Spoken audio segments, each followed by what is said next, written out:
משכיעות ליבבתיני, את יפה בלב מדבר, נותנת לי את נשמתך עם שניים סוכר. Shalom Uvracha, mes chers amis, que Dieu vous protège. Ce Shabbat, Bezrat Hashem, Parashat Re'eh. Re'eh, c'est le regard, c'est la contemplation, c'est comment on va, l'approche de notre approche de la vie. C'est ça, Re'eh Anochi noten lifnechem yom bracha uklala. J'ai voulu expliquer ça, B'Siyata Dishmaya, d'une façon assez originale. C'est dans ton Re'eh, dans ton regard se trouve la bénédiction ou la malédiction. Tout dépend comment la personne regarde le monde. Si on apprend à regarder avec un œil optimiste, avec un œil qui a vraiment de l'empathie pour le monde, ben, toute notre vie va changer. Dans notre paracha, justement, il y a une liste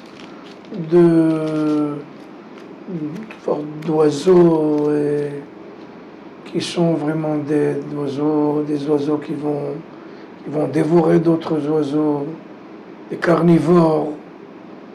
Et la Torah donne une liste, vraiment, dans tous les détails, quels sont les oiseaux, quels sont tout ce qu'on peut manger, dans tous les, comme bétail, comme menu bétail, et entre autres, tout ce qui concerne la volaille.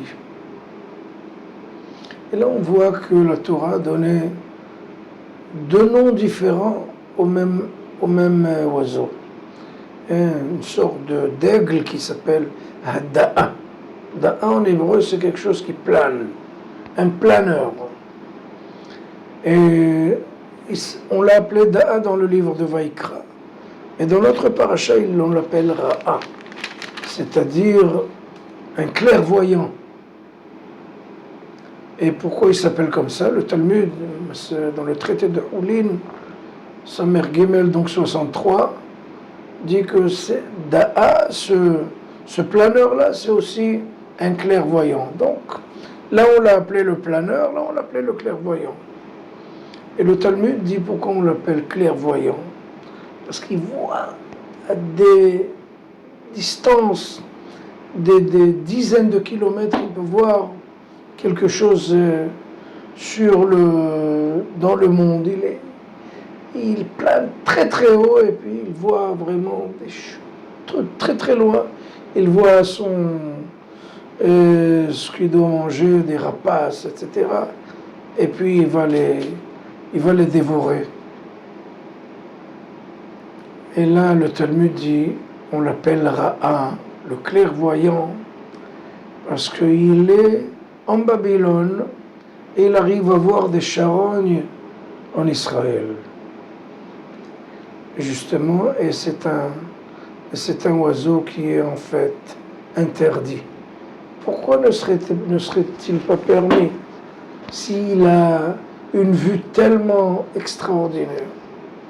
La réponse est dans la question. C'est parce qu'il ne voit que des charognes en Israël. C'est ce qu'il y a dans ce pays.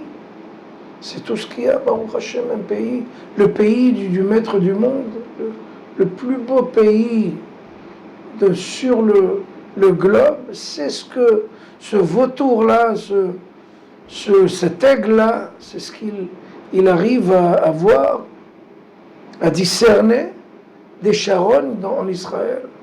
S'il a un œil aussi mauvais, ça doit être quelque chose qui est interdit à manger. Donc les choses sont très claires maintenant. Il faut changer l'approche, le regard sur la vie.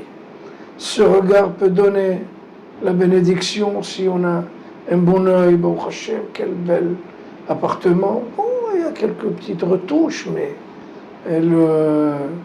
la quasi-totalité est excellente. Donc c'est ce qu'on doit apprendre. Regarder le monde avec un œil plein de joie, de bonheur. Et comme ça, on va vivre dans la bénédiction. Je vous le souhaite, Bezrat Hashem. Un œil béni, Shabbat Shalom.